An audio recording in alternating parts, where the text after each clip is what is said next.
como ves, hoy día nuestro país, Bolivia, ha sido secuestrado por 2 o 3 familias. Claro. La familia del presidente, el vicepresidente, un par de ministros poderosos o algún diputado, son los dueños de este país. El liberalismo es una forma de vivir. Y eso es, exactamente, es una forma de vivir, es una manera de vivir. Por eso no es un dogma, no es algo que bajas un manual y dices, liberal es esto. Se armó todo un lío porque íbamos a vender gas a Chile. Exacto, sí. David, hoy en día le compramos combustibles a los chilenos. Sí. O sea, Evo Morales nos ha llevado al otro extremo. Jaime, buenas tardes, un gusto para mí compartir este espacio, que nos hayas brindado un poco de tu tiempo para conocer un poquito sobre tu trayectoria, sobre las ideas de la libertad, y que la gente conozca un poquito más sobre eso que viene dándose, que es bastante de moda en esta época, sobre el liberalismo, ¿no? Entonces, iniciemos tal vez conociendo un poquito más de tu trayectoria profesional, formación, para que la gente conozca esos detalles sobre vos también. Sí, por supuesto. Mira, yo soy de Camiri, Santa Cruz, tengo 56 años de edad.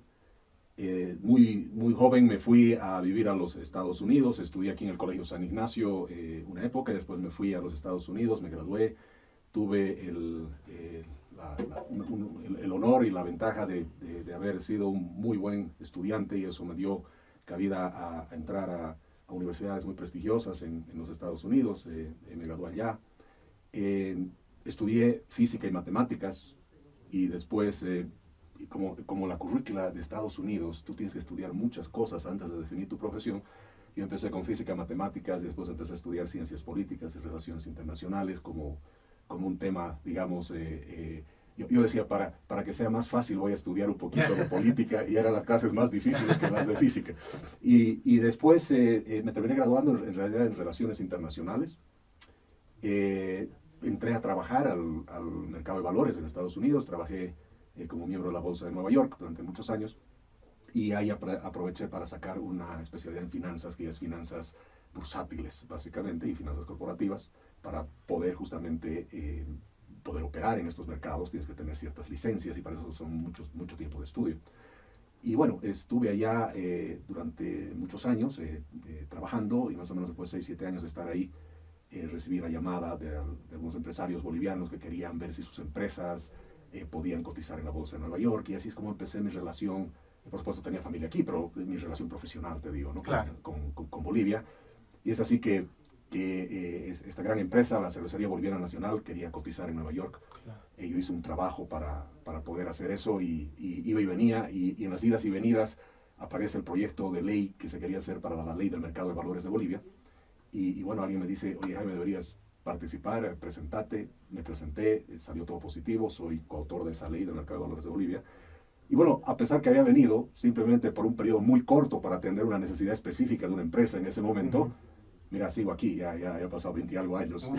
Bastante tiempo, pero lo importante es que esa experiencia y la formación que tú has tenido, no solamente en el campo de la economía, sino también, como nos muestras, en las ciencias exactas, también entrar a las ciencias sociales, en este caso la política, hace que la perspectiva se vaya abriendo, ¿no? Y eso es lo que tal vez se requería en ese momento para que se haga un cambio, y estas propuestas, como lo que nos comentas sobre la bolsa de valores, ¿no? Sí, totalmente. Ahí te comento una cosa. Dime. Me presentaron una vez en una conferencia internacional, y alguien leyó mi currículum y dijo, estudió física, matemáticas y después ciencias políticas, y dijo, debe ser un político más o menos ubicado entonces.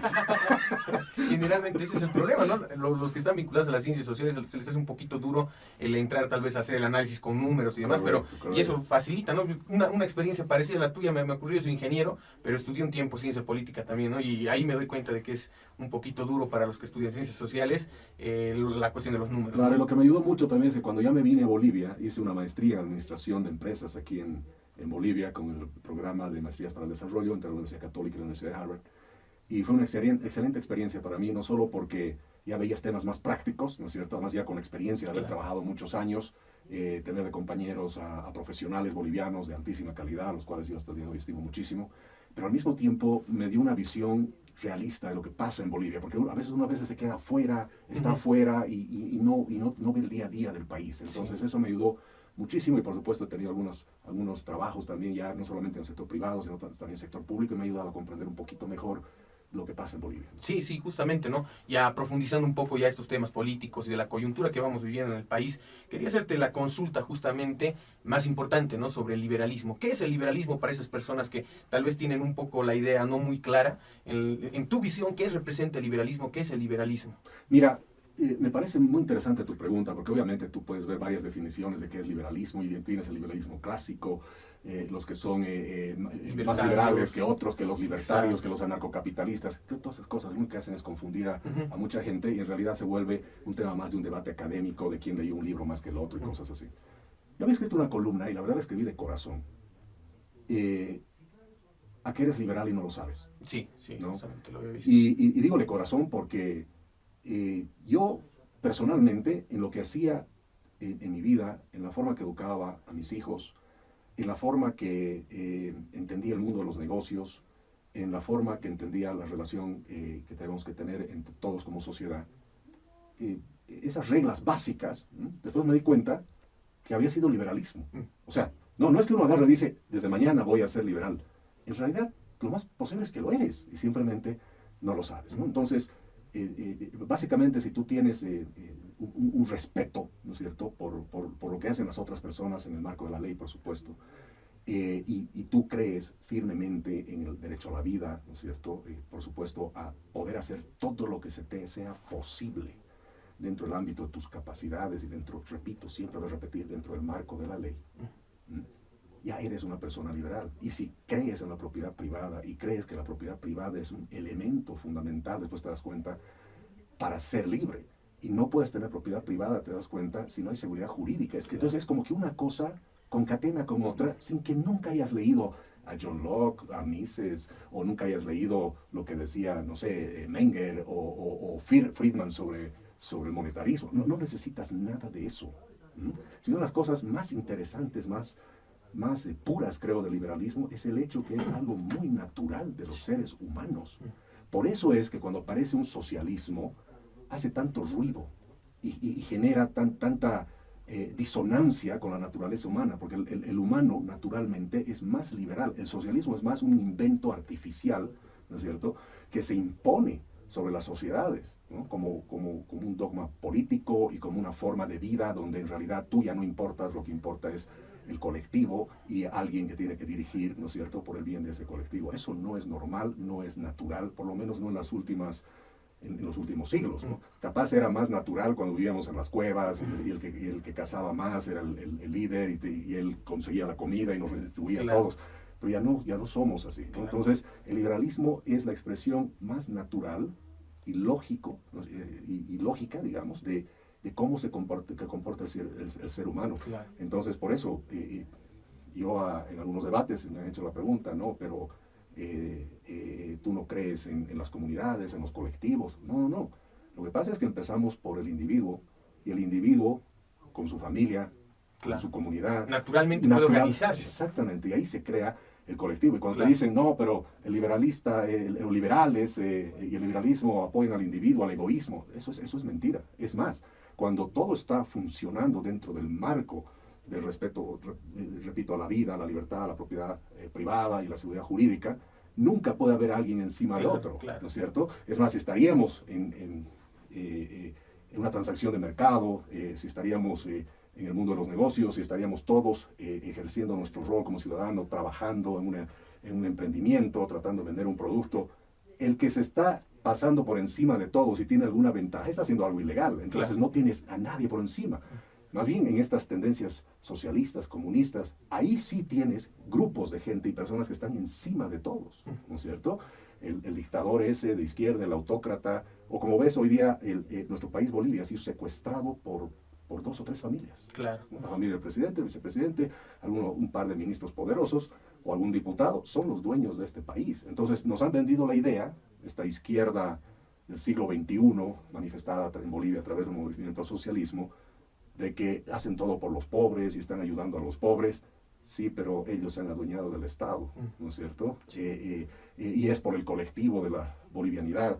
¿Qué colectivo? El único colectivo que conozco es la familia de ellos. Claro, ¿no? Son al final las familias de ellos las que progresan y van exterminando las libertades y esos espacios que vamos perdiendo, ¿no? Entonces, en términos generales, el liberalismo representa una manera de vivir. que nos puede encarnar a las personas que tenemos aspiraciones de crecer en la vida, poner un emprendimiento, trabajar. Es inclusive la manera de respetar las decisiones de los demás, pero siempre en el marco del respeto de las leyes, donde no podamos intervenir y afectar a otras personas. Sí. Y con esa visión, con esta explicación que nos das, Jaime, ¿en Bolivia ha existido liberalismo? ¿Hay liberalismo? ¿Cómo se está planteando ahora el liberalismo en Bolivia? Exacto, pero déjame, tú has dicho algo que no quiero dejar de lado y dejar pasar. Has dicho una frase perfecta. Has dicho, el liberalismo es una forma de vivir. Y eso es, exactamente, es una forma de vivir, es una manera de vivir.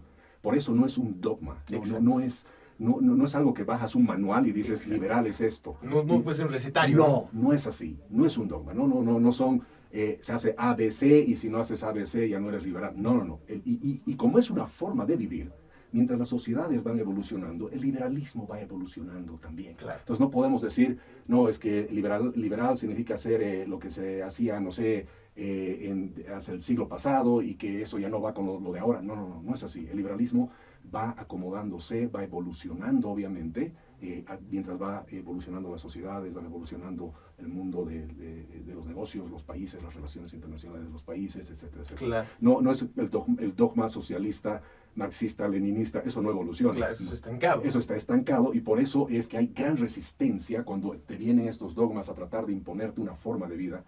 Y por eso hay un rechazo natural, porque todos somos liberales de manera natural. Claro. Y por eso yo insisto, nunca hay socialismo ni comunismo si no es por la fuerza. Exacto. Y justamente, yendo al punto que tú comentas, ¿no? En las sociedades donde existe este liberalismo, por lo menos el respeto por la libertad de las personas, puede existir el socialismo, puede existir el comunismo como ideas, como planteamientos que se pueden ir dando, pero en las sociedades comunistas, socialistas, se elimina la posibilidad de que tú puedas pensar de manera diferente a estos que están gobernando, y eso es limitar la libertad, ¿no? Por supuesto. Y empezamos a cortarle los pies a las personas y empezamos a tratar de imponer las ideas por la fuerza y el que no, a los gulag o a los campos de concentración, y eso es lo más lamentable, ¿no? Perdemos la capacidad de ser librepensantes. Y bueno, retomando la consulta que te hacía, en Bolivia ha existido liberalismo, se ha planteado en algún momento de nuestra historia liberalismo. ¿Cómo está el liberalismo ahora en Bolivia? ¿Está progresando? ¿Se están abriendo espacios? ¿Cómo lo ves tú? Mira, y otra vez, como decimos que el liberalismo va evolucionando en el tiempo, el liberalismo que tú y yo estamos hablando ahora, el liberalismo que escuchamos a todos estos grupos de gente joven que quiere cambiar el país, el liberalismo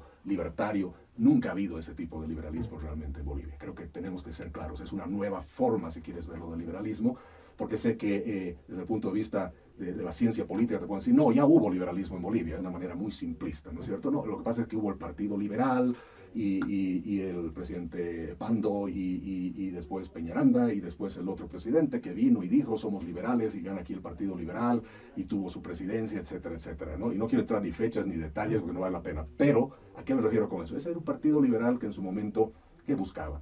El derecho o la libertad de divorciarte, si quieres, y la separación de la Iglesia y el Estado, digamos, ¿no? Que en su momento ese era el tipo de anhelos que tenía el liberalismo, claro, ¿no es cierto? Y después se tiende a decir, no, y después entramos a una etapa ya cuando llegamos a los 50, de un capitalismo de Estado, ¿no es cierto?, con el movimiento nacionalista revolucionario, y continuamos con eso, y después aparece de nuevo el liberalismo, pero lo vamos a llamar neoliberalismo, lo cual es otra aberración muy grande, ¿no es cierto?, porque ¿de dónde sale esa palabra? Es más, a mí me parece que nunca hay que darle mucha cabida a esa palabra, porque no es más que una palabra que ha escogido la izquierda, exacto, ¿no es cierto?, para, de una manera peyorativa, referirse a cualquiera que no está de acuerdo con ellos. Claro, ¿no? Sí. Yo quiero de chocolate, yo quiero de vainilla, tú eres neoliberal porque Exacto. quieres de chocolate, ¿no es cierto? No existe una lógica en esa explicación. Además, como yo digo, lo dije recientemente en algún debate, ¿no? O sea, si alguien dice neoliberal, y él es comunista, socialista, dice, será pues neocomunista, claro, neosocialista, ¿de qué estamos hablando? ¿No es claro. cierto? Entonces, no debemos descuidar eso, y más bien lo que debemos hacer es aclarar la palabra neoliberal desde el punto de vista histórico, ¿no? Cuando en 1939 tienes este coloquio de Lippmann, que se reúnen y participa Hayek y otros economistas, estaba este periodista Rostow, y agarran y dicen, bueno, ni extrema derecha ni extrema izquierda, ¿qué sería el medio? Y alguien dice, lo llamaremos neoliberal al del medio. Claro. Y el del medio hoy en día es el socialdemócrata, claro, ¿no es cierto? Claro. Entonces neoliberal igual socialdemócrata. ¿Y por qué en realidad hago todo este análisis histórico? Porque, y de la palabra neoliberal, porque se dice, cuando después vino el gobierno de Sánchez de Lozada o Víctor Paz se volvió neoliberal o no sé qué cosas, ¿no es cierto? No están entendiendo bien bien la historia. Evidentemente, cuando ya te vas al gobierno de Sánchez de Lozada, aparece este decreto, el 21.060. perdón, con Víctor Paz, el 21060. Sánchez Lozada era Claro, ministro de ministro Estado. Exacto. Y ni siquiera era, digamos, producto del MNR, era de una negociación con ADN. Es más, Claro. más detrás del 21060 tenías grandes intelectuales bolivianos, ¿no es cierto? Juan Cariaga, el mismo Ronald McLean, etcétera, etcétera, que lo que hacen es justamente presentar una solución para la crisis boliviana y se dan cuenta que el estatismo es el problema. Y a través de ese decreto, evidentemente, ponen políticas de Estado en materia económica más liberales y en el tema laboral también. Pero eso no significa que era liberalismo como tal, ¿no? Claro. Es más, evidentemente se implementan esas políticas, después viene Sánchez de Lozada con la capitalización, que era una forma ingeniosa de privatizar, pero tampoco puedes decir que eso era liberalismo puro, ¿no? Claro. Porque al final lo que se ha hecho es generar monopolios, por ejemplo, ¿no? Tú sabes que eso no es... Eso va en contra de la libertad. Claro, y Sánchez de Lozada tiene estas políticas de incrementar algunos impuestos, empieza con el tema del IVA, y después justamente deja el país, ¿no? Porque lo obligan a irse, porque en lo que él trató de hacer en su último gobierno es incrementar impuestos, Claro. ¿no es cierto? Se habló del impuesto al ingreso y qué sé yo. Entonces, son periodos de gobierno donde evidentemente queda claro que el Estado no puede ser lo que es. Hay una reducción del tamaño del Estado de alguna manera. Y lo que se trata de hacer es ciertas políticas que evidentemente son más liberales, pero de ninguna manera puedes decir, este era Claro. un periodo Claro. liberal. No se lo puede englobar en una totalidad, ¿no? No, Entonces, porque ahí está el error y de- ese es el otro error. Claro. O no sé, cuando Jaime Paz Zamora es presidente, llegó al gobierno el movimiento a la izquierda revolucionaria. Entonces ya hubo izquierda revolucionaria en el gobierno, se Claro, puede decir también, claro, ¿no es claro. cierto? Entonces, No es así. claro, No es es así. una falla que se tiene en la análisis, pero yo creo que esto va solamente para poner etiquetas y siempre manejado por la izquierda, ¿no? Y ahora, pero haciendo un análisis de lo que estamos viviendo en la coyuntura actual de nuestro país, en el gobierno, esta crisis con los hidrocarburos, la falta de dólares, ¿cuál es el análisis que tú tienes, Jaime, para tal vez también hacer una crítica y también presentar o alguna idea que pueda darnos alguna solución para estabilizar esta situación? Mira, yo te respondería en dos ámbitos, en lo político y en lo económico. A ver, desde el punto de vista político, se ha vendido la gran historia del socialismo del siglo XXI con una inmensa promesa a la gente. Allá por el 2004, 2005, cuando todos estos grupos sociales, corporativos se reúnen, sindicatos, gremios, y se genera este movimiento al socialismo, ¿no es cierto? Lo hacen con una premisa muy importante que este va a ser el gobierno de los humildes y los pobres y vamos a terminar con la pobreza en el país. Y lo más importante tras todo esto es que no va a faltar ni salud, ni educación, no va a faltar absolutamente nada y el Estado se va a encargar de darte todo lo que necesitas. Ese era el mensaje, obviamente atado a dos temas fundamentales que llegan a las fibras más íntimas del sentimiento de los ciudadanos, ¿no es cierto? Temas como, de algunos ciudadanos, no de todos, temas como vamos a echar a los imperialistas, ¿no? El imperio, que nosotros somos pobres porque ellos desde España nos han venido A colonizar, a imponer. quitando cosas, que fueron los españoles, ahora son los gringos. Entonces tocan esas fibras nacionalistas, ¿no es cierto? De si quieres a tu país tienes que votar a los extranjeros, nos están explotando todos los días, nos están robando todos los días. Y la otra que es no menor, de miren, somos un país de mayoría de indígenas y aquí hay un montón de derechos que se tienen que reconocer y qué sé yo, que por supuesto en un país todos somos iguales, pero debemos ser iguales ante la ley, Claro. ¿no es cierto? Eso es bien importante. Entonces eso se distorsiona y se empiezan a sacar leyes donde no somos iguales ante la ley. Entonces, más bien los que han venido a tratar de levantar ese supuesto velo racista, que es, evidentemente en algunas situaciones sí había mucho de eso, pero los que han venido a tratar de levantar todo eso, más bien han puesto leyes racistas, ¿no es cierto? Por ejemplo, el voto para ser miembro de la Asamblea, diputado, senador, en ciertas regiones con 2.000, 3.000 votos era elegido, en otros lugares con 60.000 votos, 70.000 votos. O sea, se generan unas desigualdades muy complejas. Entonces, ahí lo que se ha hecho es una promesa muy grande, ¿no es cierto?, de que todos vamos a ser más iguales, todos vamos a vivir más felices, sin pobreza. Y por supuesto, eso eso no es solo un tema del movimiento socialismo, es un tema de toda la izquierda, ¿no? Toda la izquierda internacional, de siempre ir a los sentimientos más profundos de la gente. Y claro, suena muy bonito, ¿no? Es el canto de la sirena que te dice, mira, yo voy a solucionar todos los problemas, vota por mí, vota por mí. Lo cual hace que para ya, digamos, un programa más liberal, que cree en el libre mercado, que cree en el respeto a la vida, la libertad, la propiedad privada, el discurso es más complejo, porque tiene que decir, no, todo esto es mentira. Claro. Todos estos regalos, estas promesas no sirven.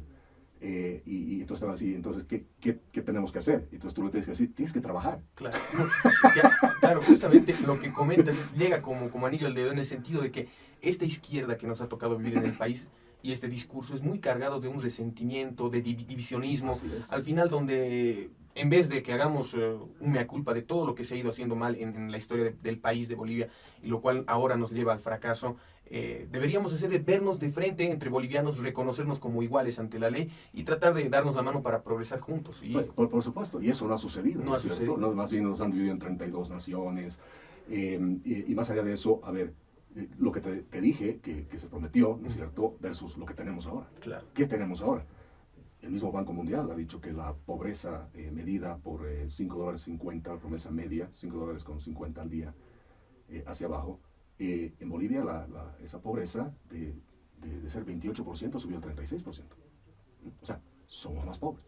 Cuando tú ves el índice Gini, y esto es algo que me parece muy interesante mencionar, y invito a todos los que nos están viendo que investiguen, si ves en el índice Gini la desigualdad que hay en Bolivia, y la desigualdad que tienes en Cuba, por el índice Gini, y la que tienes en Estados Unidos, los tres tienen prácticamente el mismo índice Gini. O sea, los tres son exactamente iguales desiguales. ¿Cuál es la diferencia? Que en Cuba han hecho toda una revolución, han entregado todas sus libertades a un caudillo o a un dictador, ¿no es cierto? Se mueren de hambre y tienen exactamente la misma desigualdad que tenemos en Bolivia. En Bolivia, supuestamente, el gobierno del MAS ha entrado a reducir las desigualdades, ¿no es cierto? Con el discurso de la redistribución. Claro, y seguimos igual de desiguales, no ha habido nada. Y Estados Unidos, que no se ha metido en revoluciones ni izquierda, ni derecha, ni nada, tiene una desigualdad igual que Bolivia. Entonces, si tú fueses un ciudadano que puede escoger, ¿qué dirías? Bueno, Estados Unidos. Prefiero Estados Unidos. Ahora, la desigualdad en Estados Unidos evidentemente existe, y repito, es un índice en el Gini, es prácticamente el mismo que tenemos en Bolivia, pero la diferencia es que ellos están en una escala mayor. Claro. Es decir, ser pobre en Estados Unidos es mejor que ser pobre en Bolivia. Claro. Pero la diferencia entre el pobre y la clase media baja y la clase media y qué sé yo, esas diferencias tienen las mismas diferencias estadísticamente que en Bolivia. Entonces, mil veces yo prefiero ser pobre en Estados Unidos con $14,000 al año, claro, que ser pobre, ¿no es cierto?, en Bolivia con $5 al día. Entonces, ahí ves que ha fracasado el movimiento al socialismo, ¿no?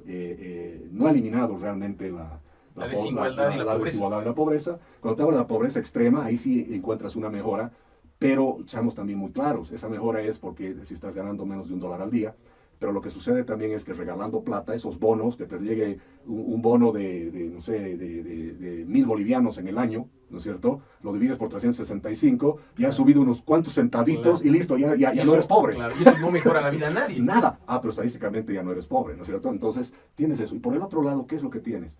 Tienes la instauración de este modelo económico, social, comunitario y productivo, que en realidad lo único que te dice es que va a capturar excedentes para dárselo al Estado y el Estado lo va a redistribuir. O sea, ese es el modelo.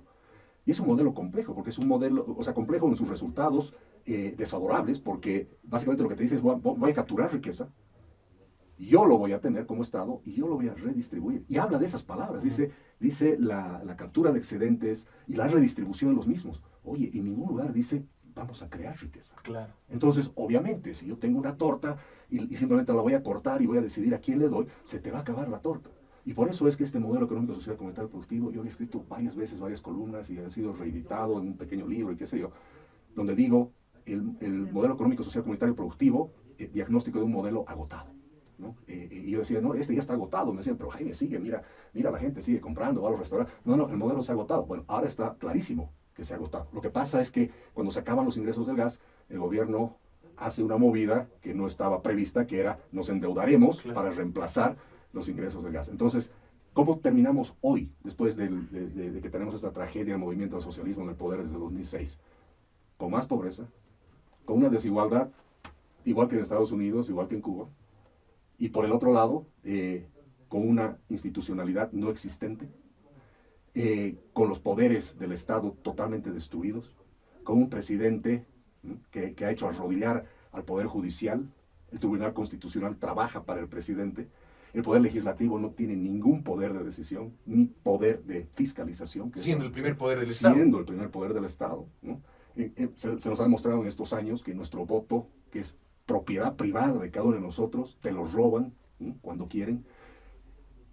Un Evo Morales que no acepta el referéndum, que cambia como le da la gana las cosas. Y hoy en día los bolivianos, ¿qué es lo que estamos viendo en este momento? La pelea de estos dos señores, Arce y Morales, ¿no?, están destruyendo al país, destruyendo la institucionalidad. Un tribunal electoral que simplemente está viendo cómo se acomoda o cómo acomoda a estos dos señores para que pueda haber elecciones. Y tenemos a la familia real, la llamo yo, donde ya tienes hasta el príncipe Marcelo, ¿no es cierto?, que es el hijo que puede, según se dice y presuntamente, le dan 19.900 litros de diésel cuando él pide, que tiene tierras, que ahora compra soya y se ha metido a todo el negocio del biocombustible, ¿no es cierto? Entonces yo pregunto ahora a todos estos, esta clase pobre, a toda la gente humilde, a todos estos gremialistas, a todos estos campesinos que se dejaron llevar por ese canto de sirena, si están mejor, ¿no es cierto? Si están mejor. Y no solo eso, ¿no? Si realmente se sienten iguales, se sienten con mayor recursos, y si ahora sus hijos estudian en las universidades, como se ha dicho, o tienen acceso a la economía como el resto, la respuesta es no. Entonces, ¿qué es lo más triste? Que toda esta gente, que evidentemente necesita de la colaboración de todos, ¿no es cierto?, pues dentro de un marco respeto a la ley, respeto a la vida y libertad, para que todos podamos progresar, toda esta gente ha sido utilizada de escalera, ¿no? Entonces, por eso hoy en día hay una división tan grande, y ves gente que ya se siente, obviamente, totalmente traicionada, porque le han vendido una historia de algo que no ha sucedido. Y cuando vemos la economía, después de haberse gastado más de 60.000 millones de dólares, ¿qué tenemos? Nada, porque cuando entró al gobierno Evo Morales, recibió un país sin deuda externa. Ahora tenemos una deuda externa que es prácticamente 8 veces más, o 9 veces más. Ha recibido un país con grandes reservas de gas. Ahora no tenemos absolutamente nada. Y con mercados para venderlo. Son muchos mercados para venderlo. Es más, se armó todo un lío porque íbamos a vender gas a Chile. Exacto, sí. David, hoy en día le compramos combustibles a los chilenos. Sí. O sea, Evo Morales nos ha llevado al otro extremo, ¿no es cierto? ¿Y cómo es posible el que decía, no vamos a vender nada de gas a Chile y nada por Chile y nada con los chilenos, y ahora le compra a los chilenos los combustibles? Es lo lamentable, ¿no? Y como mencionas, ¿no? Teniendo un país saneado, no se han tomado las decisiones adecuadas. Ha sido una promesa de reivindicación de los más humildes, los cuales se queda totalmente inconcluso. Es más, empeora la situación por el hecho de que tenemos un 85% de trabajo informal. Bueno, cerrando ya este espacio, querido Jaime, quería hacerte la última consulta, tal vez como mensaje, y que puedas, no sé, dirigirte a la gente. Pero antes de eso, si tuvieras el poder, una varita mágica, para poder solucionar esta crisis que estamos teniendo, ¿cuáles serían las medidas que tú tomarías, digamos, hipotéticamente, si serías el gobierno que podría tener una decisión para cambiar esto y dar un golpe de timón? ¿Qué sería lo que tú harías? Mira, qué interesante pregunta, y yo lo respondería que hay que solucionar el problema en 2 tiempos. ¿Cómo se haría eso? A ver, esto es como que tú eres un médico y acabas de recibir a un ciudadano, alguien que tuvo la mala suerte, y en realidad no tuvo la mala suerte, lo empujaron. O sea, estás recibiendo una economía que ha sido empujada a un precipicio. Porque la economía está mal, porque el gobierno, con sus malas políticas, está empujando a la economía a un precipicio. Entonces, el próximo gobierno va a recibir una economía que ya cayó a un precipicio. Entonces, ahí tienes que hacer la medida en 2 partes, ¿no? Primero es las medidas de emergencia.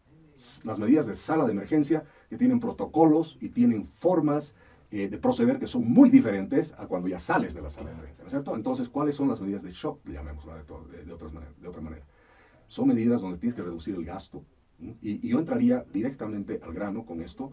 A mí me parece que hay una forma, por ejemplo, más o menos 5.000 millones de dólares de generar inmediatamente de ahorro y estabilizar la economía. ¿Y de dónde saco los 5.000? Hemos perdido 2.500 millones de dólares más o menos en exportaciones entre el año 22-23. Más o menos 1.500 millones de dólares han salido del sistema de intermediación financiera.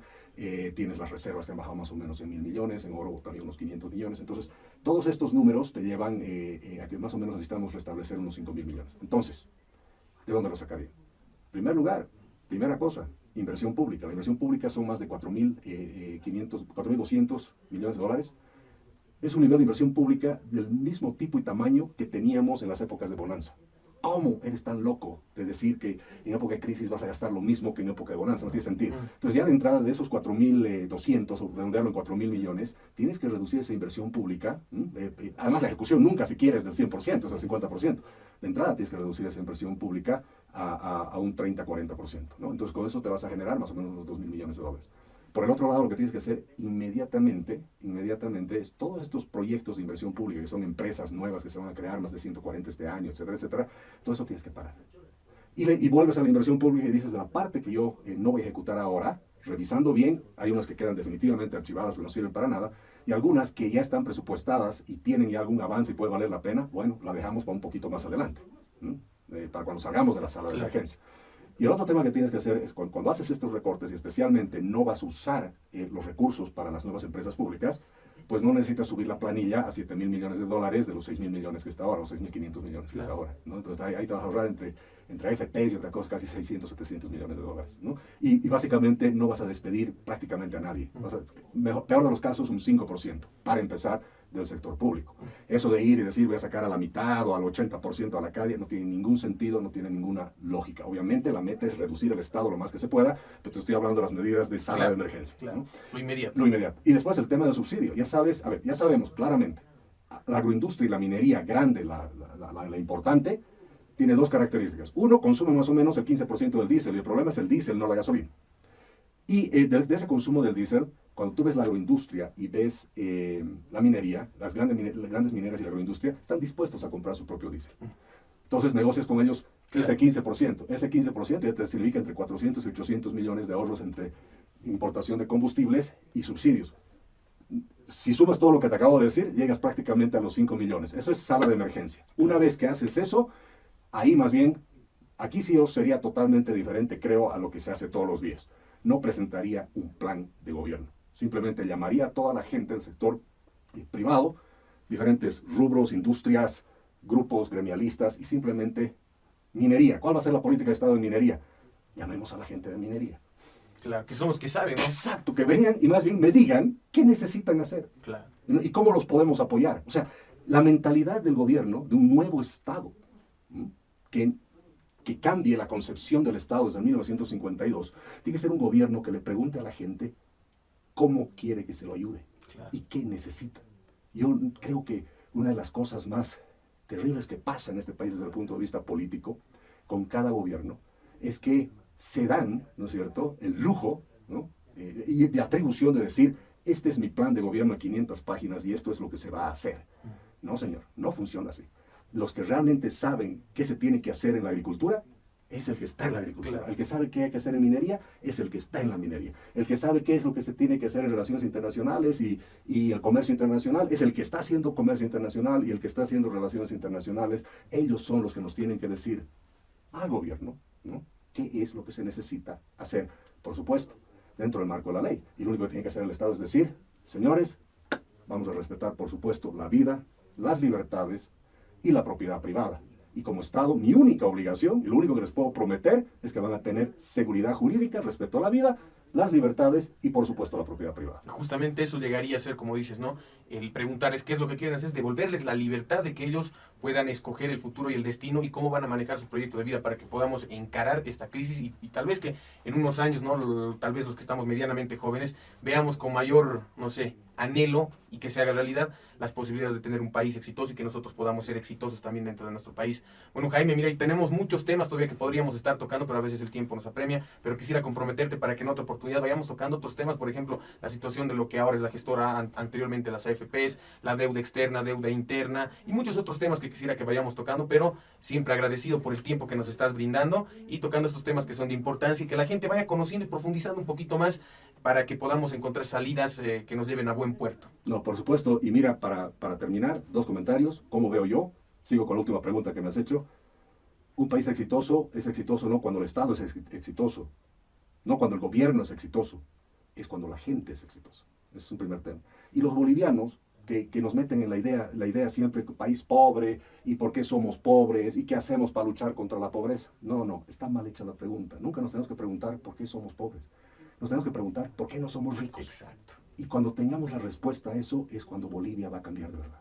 Identificamos qué nos está obstruyendo el paso para crecer. Muchas gracias, Jaime. Estamos entonces en contacto para otra oportunidad. Gracias. El gusto es mío. Gracias.